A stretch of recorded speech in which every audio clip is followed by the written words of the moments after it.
And so now I call that, which is name the emotion, what's going on, and control the controllables.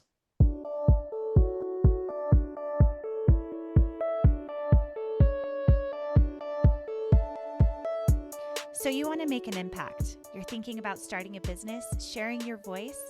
How do women do it that handle motherhood, family, and still chase after those dreams? Well, listen each week as we dive into the stories of women who know. This is Call Me CEO. Welcome back, everyone, to Call Me CEO. This is your host, Camille Walker, and here we celebrate mothers and women building incredible businesses. And I am so thrilled for you to hear today's guest story because it's going to go in a few different directions, but it is all about inspiration and helping you to find resources when you are in the middle, whether that's something that you are building or something that is growing or a new obstacle that is coming your way. So Bron Watson is the owner and CEO of the Serenity Project and the social coach. She has so much going on. We are going to be going in so many fun directions. But in this conversation, I really love that she is helping women to slow down and reconnect with themselves and build businesses in a place of alignment instead of pressure, that it can be on your own terms and that you can have an honest, grounded approach to any business that you are building and to show up in a way that feels authentic and comfortable to you.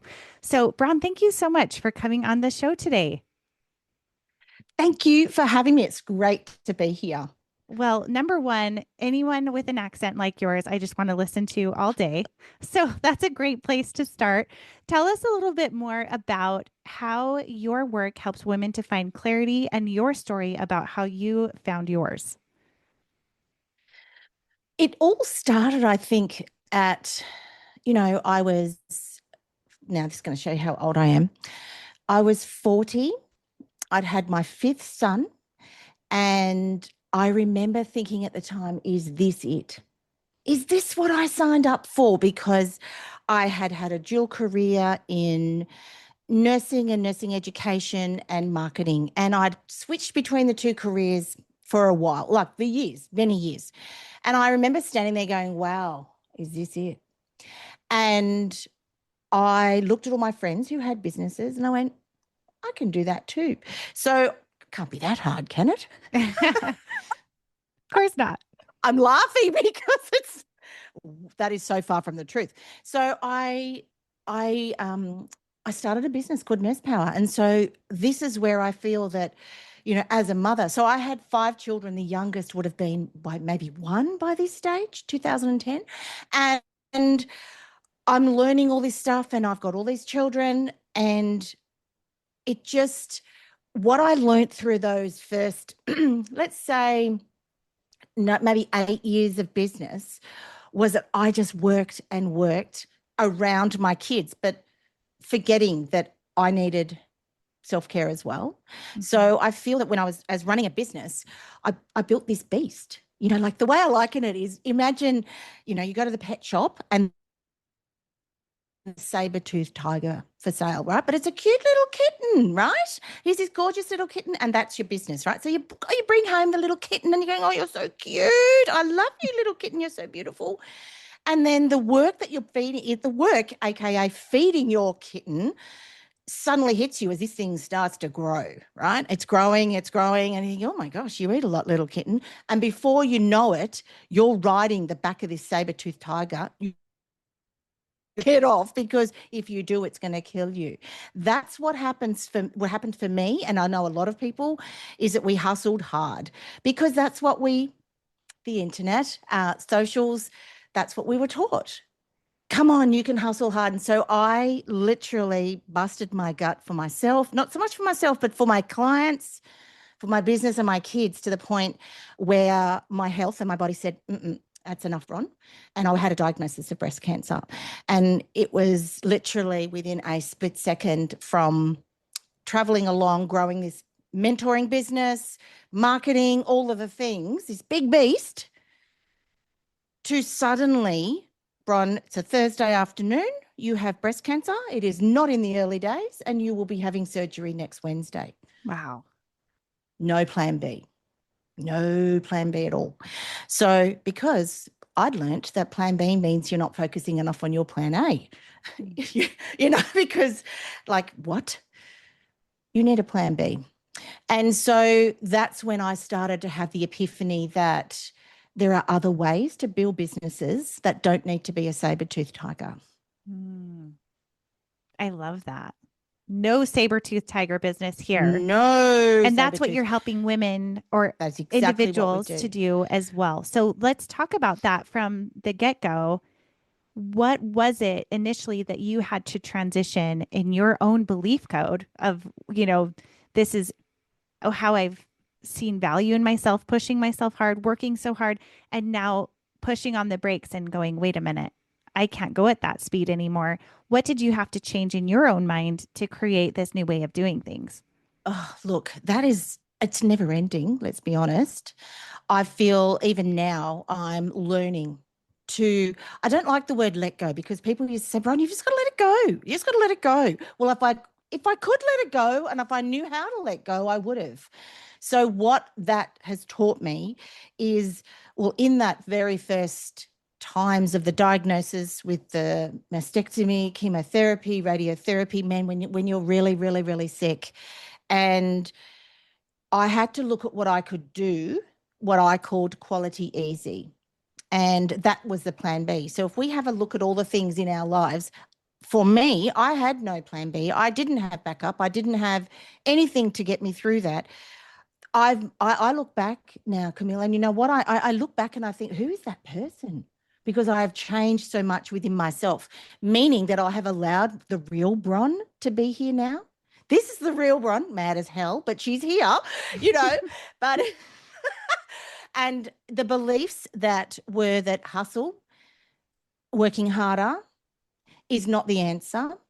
Being relentless is not the answer, and pushing through, because SMART goals and all the things that we're taught in business do not need to come at a cost of your health. Mm-hmm. Because it is not sustainable. So I talk a lot about resilience, and I have a real definition of that, which I'm happy to explain in a minute, but it's around being resilient, and that comes, in my case, some people get a little gut. I had a gut instinct. I knew the whole time it wasn't right, but I didn't listen because I was too busy doing the do.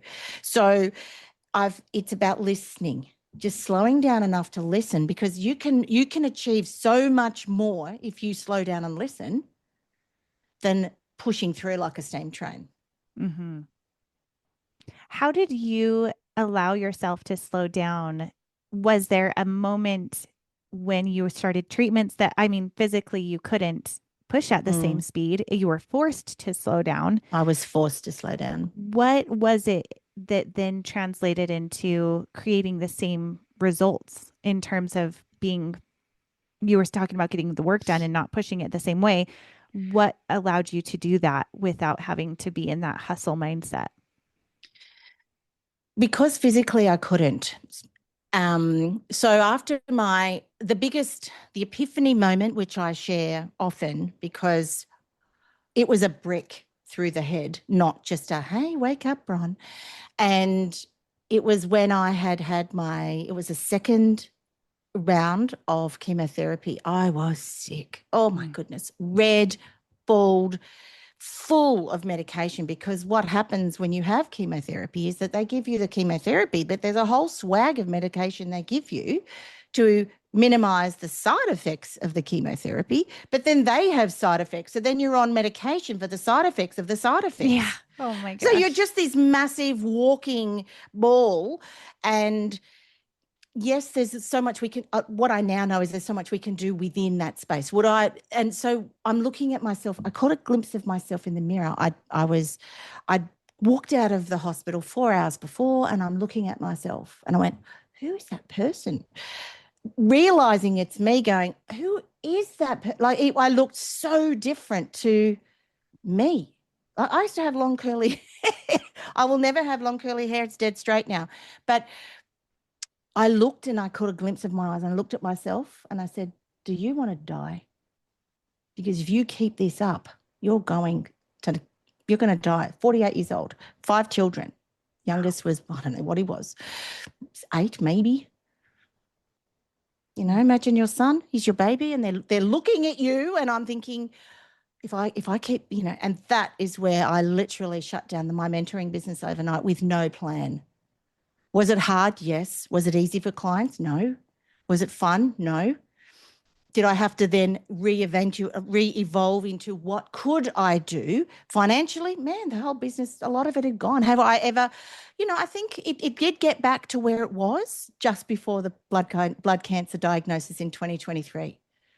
So it's happened twice. And through that time, I started to learn what I call, now it's called the Serenity Project, but I am the Serenity Project. And what that was, it's based on the Serenity Prayer, which is from Alcoholics Anonymous. I don't know if you've heard of it, which is, God grant me serenity to accept the things I cannot change, the courage to change the things I can, and the wisdom to know the difference. So insert your God, whoever you believe goes in there. And that was what I held on to. And learning to accept what I could not change from someone who's a mother of 5 boys, running a business, my beautiful husband, life. You control a lot of things because, well, especially when your babies are small, you have to. You just have to, because that's, well, for me, that's what I had to do for my family and being the best version of me, the best mum that I could be. And suddenly I'm now this really sick mum. And so I was around finding what I could do, not what I couldn't, because you can really hold on to what you can't do, or hold on what you can't achieve, or what you want.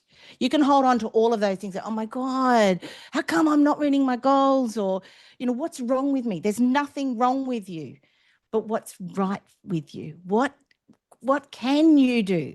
And so now I call that, which is name the emotion, you know, what's going on, and control the controllables, and learning the difference of what you can control and what you can't. And that's where hustle, goodbye, relentless, goodbye, resilience, welcome, come on in.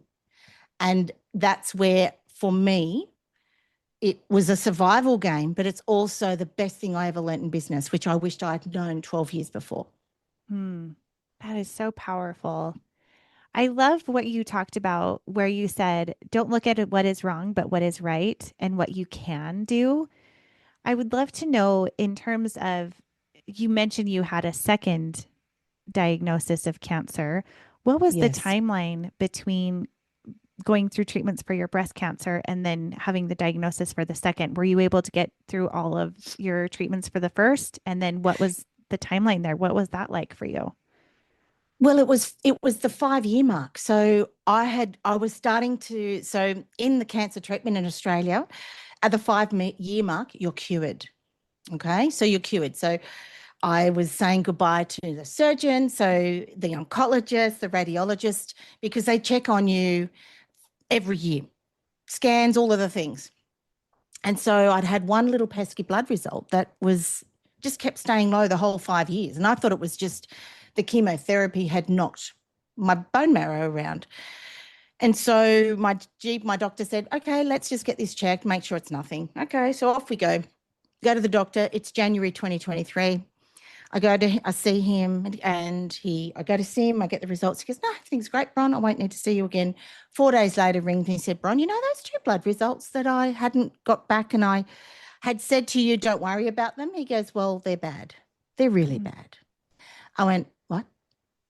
I was literally in the middle of onboarding a new team member, literally in the middle of that session when he rang. I don't even know why I answered the number, and I did. And so here I am getting this news that to say there's something really wrong. He already knew what was wrong, but I didn't. And then going back and continuing onboarding my beautiful Emily at the time. She's not mine, by the way. But it was horrific. So you go through the curable lane, and it's always about the cure and what if it comes back, to now being in a lane which is you have incurable cancer, Bron, blood cancer, and it's a marathon now. So now it's never ending. It's very tiring at times when things aren't quite right. Last few months, one little blood's been up and down. So I encourage people to listen to their gut, because if your gut is saying to you it's off, it's off, and go and learn and figure it out before you have something really big, because you never think adversity is going to come, but adversity comes in all shapes and sizes. It just does over life. And that's not a negative thing. Just stuff happens. So how about, wouldn't it be wonderful in my case, and I'd already started the process, thank God, literally, that I had started to learn who I was and what I valued. And that is what drives me now. So in business, when you do your yearly planning and you've got your goals. So back in the day, I'd have Bron Watson brand in the middle, or the Serenity, or whatever, the social coach business in the middle. And then I'd have off all the, I was a visual. So that's how I did my mapping. Well, my mapping in the middle is the word healing. And everything that I do in business, in life, all revolves around healing, because not everyone gets a diagnosis where they can be healed. But every single one of us can be on a path of healing. And that is how I build my business plan. You're thinking, how the heck is that relevant? It is absolutely relevant, because I'm now doing things that only are in alignment with my healing plan. So if you have a healing plan, or insert whatever is important to you, if motherhood and being there for your children and not missing a thing, that goes in the middle. And then everything else comes off it, whether it be online courses, blogs, podcasts, workshops, whatever you do in your business, selling stuff online, that all comes out from what's really important, which is your goal, because you can put numbers on that. You don't have to put, I'm going to earn, 500,000 or 250 grand or whatever your number is. I don't care what the number is. The number's not the important thing. It's about the commitment to whatever that thing is. And then you build whatever you can build. Whatever you want to build goes around it. So you can literally say, is it in line with healing, Bron? No. Okay. Thank you, but no thank you. I'll find someone who's in business now, in marketing, in socials. I'll find someone who's more suitable for that person, because it's not in alignment with me. I didn't have that strength before. It's called courage. I call it courage. It is straight courage, which I think any woman who starts a business with children, I just am in awe. I agree. I mean, and a lot of times things are born from necessity, where whether it's a solution to a problem, or having to pivot and provide, or, Yes. being in the middle of a crash of the market or a pandemic, there are birth points that often come from the death of something. Exactly. And so it's interesting to hear that growth and that wisdom that you've developed and earned, through this time.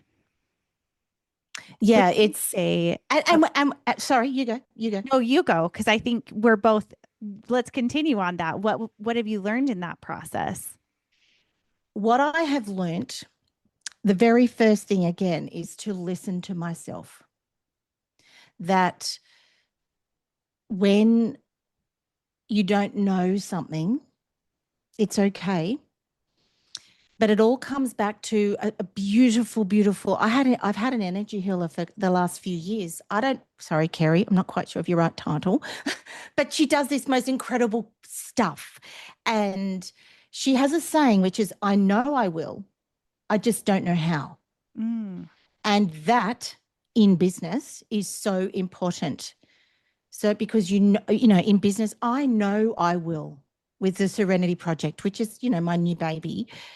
I don't know how, but I'm absolutely comfortable with not knowing how, versus the old Bron, which would have been, quick, we've got to map this thing out, or we've got to find answers to everything. We've got to have all the answers. Whereas now, I wouldn't have a clue. We're just doing the do. Yeah, I love that. In terms of building this business and the Serenity Project, what would you say your number one goal is for helping women? My number one goal with Serenity Project. So Serenity Project is what I call the third space. So that's the space between science and soul and evidence and perspective in this cancer world. No, I'm not a doctor. I have people on the team. I have psychologists. We have people who, therapists, rehab people, all who are experts. So I surround myself with smart, super cool people who know a thing or two, because I don't know all the answers. I'm not meant to, because of what happens in cancer, for example, same as business, might I add. What do? We research. We're now using AI. We're going to go create all this stuff, but you don't really know what you're reading. So if you're going to go read let's just put it into Serenity Project land, you're going to go read a science article written by scientists around treatment for cancer, but you're not a scientist. So you don't know what you're reading.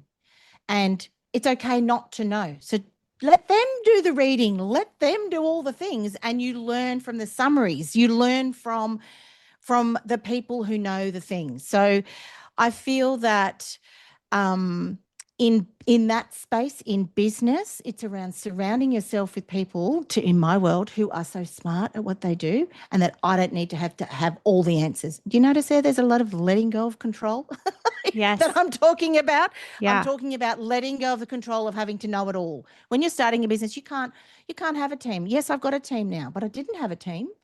I've done all the jobs. I know their jobs better than they do because I've done their jobs. Does that make sense? Is that yeah?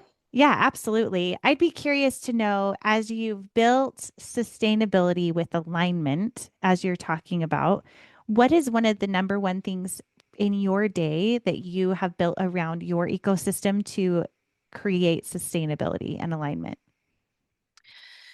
Well, I think having a team definitely helps. So obviously I feel very blessed that I do have a team, and I love my beautiful people who have been me through thick and thin. And that obviously didn't come by accident. So staying in alignment and building I really think comes back to, you will, but you don't know how. Mm-hmm. And I liken it to like playing basketball. So, we're on the basketball court, right? I'm a forward, you're the guard, whatever. And we miss the shot. We lose the ball. Come off, we've got the timeout. Come on, off we come. Do the timeout. And we have two choices. We can talk about what's just happened, which is, oh my God, Bron, you missed what happened? Versus what's next. We focus on the what's next, not the whole game, not the whole season, not the whole 5 years, but just the what's next. When you focus on what's next, because that's, I don't know how, but I know I will. Yeah. They all join together. And it's like showing up on social media, obviously running a marketing agency. When you show up and you look and you go, oh God, no, it looks so bad. Doesn't matter. You just keep showing up, and you keep showing up, and you keep doing the what's next. And that, I feel, is the beginning of understanding with alignment and building this business, or building any business, is being specific with what that business is going to do, or who you want to serve and support, but understanding you only need the what's next. You don't need the whole game. How could you possibly control all of that? Yes. Talking to myself 10 years ago. With this community that you're helping, it's obviously very soul-led, a project where you really want to help people who are struggling. Is there a story that you can share with us of someone that you've been able to help in this space? Well, interestingly enough, I was telling you before we started recording, is I've got an email overnight from, I don't even know where this guy is, who has been listening to the Serenity Rising podcast. So that's a podcast in relation to Serenity Project. And he's listened to an interview I had with a woman who had stage 4 lymphoma 24 years ago, and how she's managed her life through these 24 years. And he's asked if he could be a guest. And he said, and towards the end, he said, Bron, people are listening to your message, and thank you for sharing. So cool. Wow. That, when I am hard showing up for myself, because everyone has days when they find it hard to show up, whether they have a sick child, whether they're not feeling great, whether they've just jumped off a plane from Japan, which is me. It's like, well, that makes it all worth it Mm. because it's not the many, it's the one that matters. And this guy, I've been able to help him. I don't even know where he is in this world. And he has breast cancer and it's now stage 4. Like, wow, I want to hear what this guy's doing. He's starting a research foundation. I can't wait to meet him. That's how we know that what we're doing is making a difference. Yeah. Oh, that is so powerful. Now, the podcast that you started, you mentioned, I just want to make sure that we say it so people can check it out. Is it the Serenity Rising podcast? It is. It is. It's like I've done like 12 episodes. Okay, it's new. That's okay. It's You got December. past That's how episode new 7. it is. Most don't.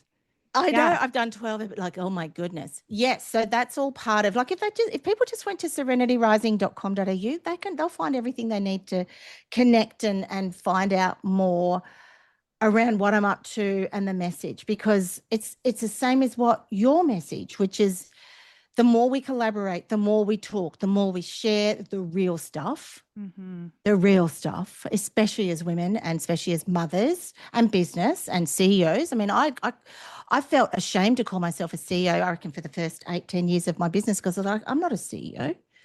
But I was. I'm a CEO of myself. I'm the CEO of Bron, of the gang, the kids, the shoes, the bags, the whole thing. You are a Absolutely. CEO, my friends. You are CEOs.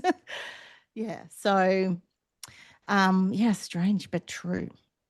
Yeah, I would love to hear, especially where you're in a space of healing being your focus, as well as helping others to find resources and resiliency.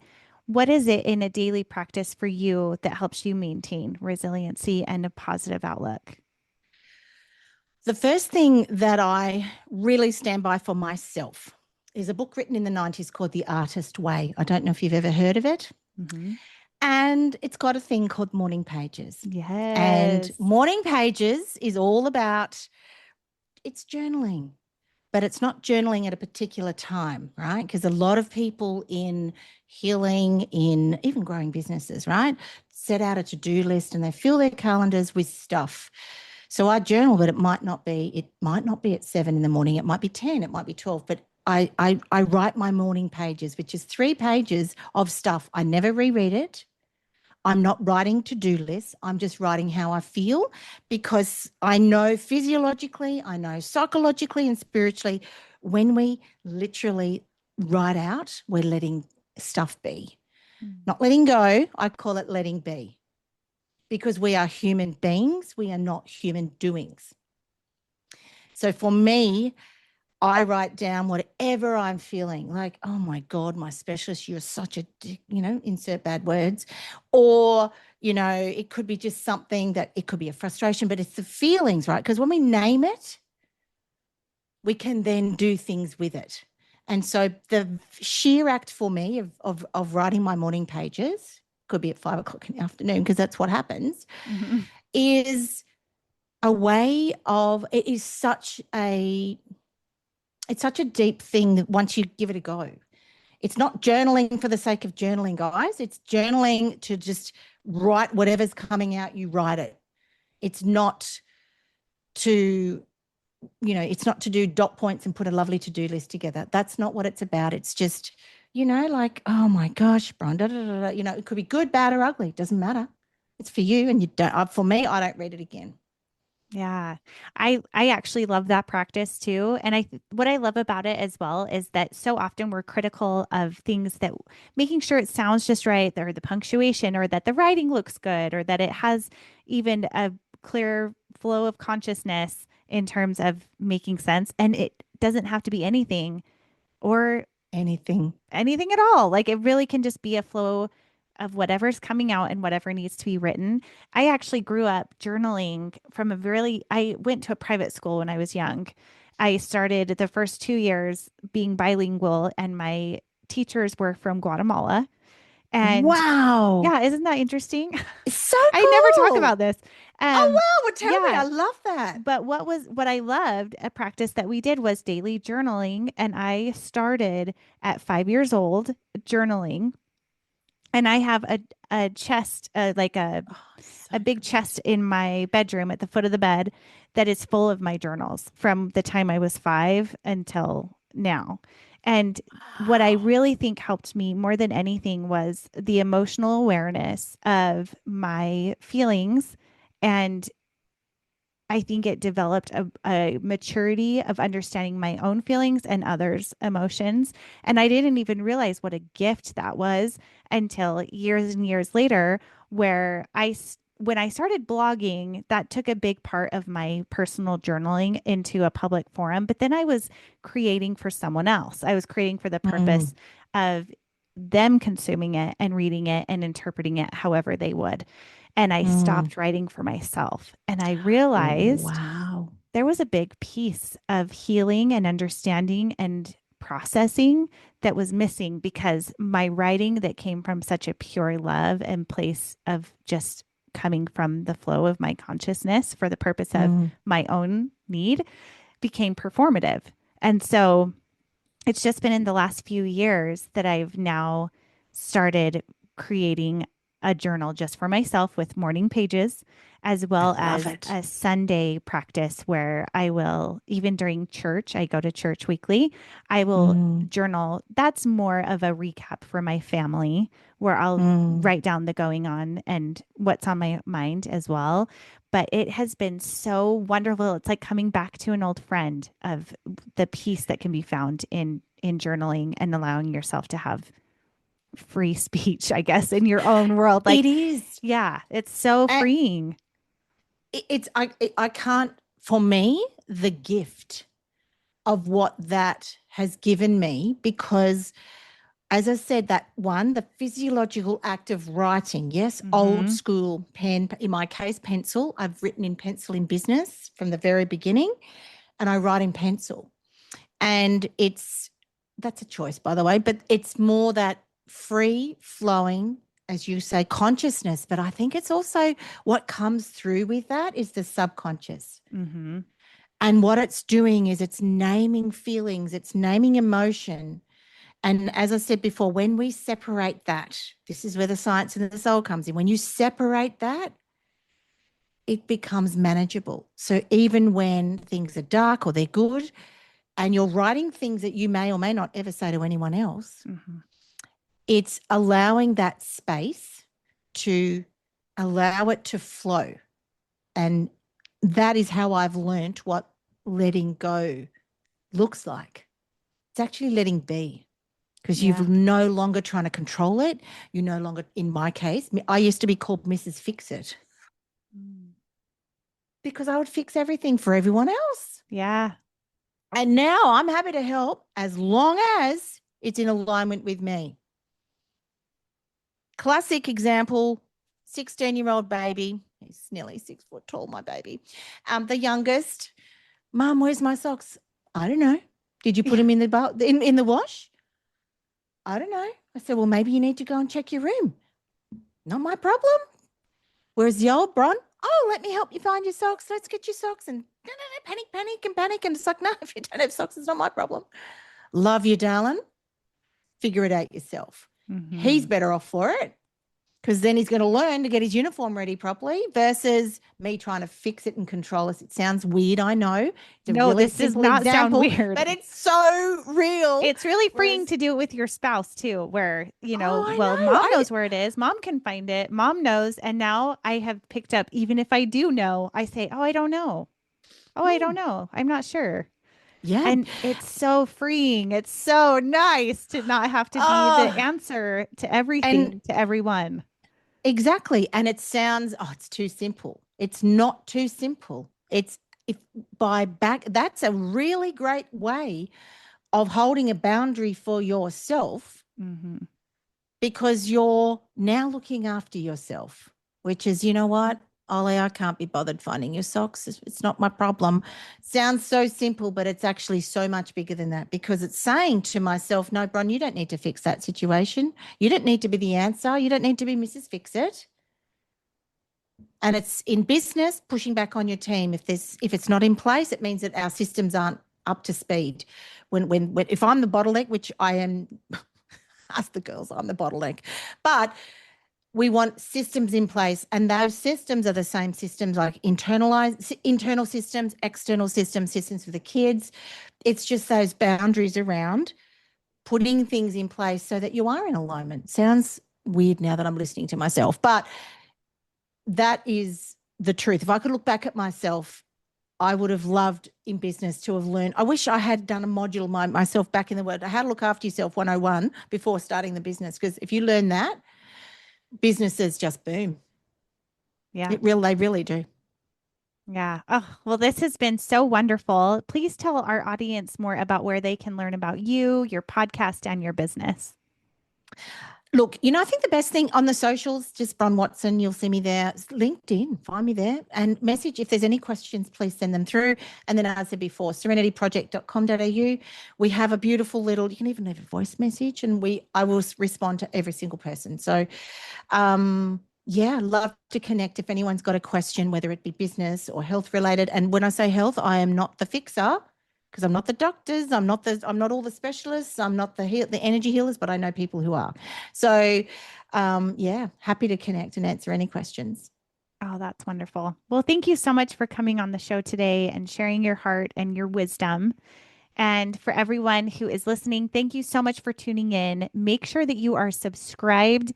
And if you have any questions, comments, or someone who you would like to see on the show, you can message me at Call Me CEO Podcast on Instagram or on my website, camillewalker.co. So thank you so much for tuning in, and we will see you next time. Hey, CEOs, thank you so much for spending your time with me. If you found this episode inspiring or helpful, please let me know in a comment and a 5-star review. You could have the chance of being a featured review on an upcoming episode. Continue the conversation on Instagram at Call Me CEO Podcast. And remember, you are the boss.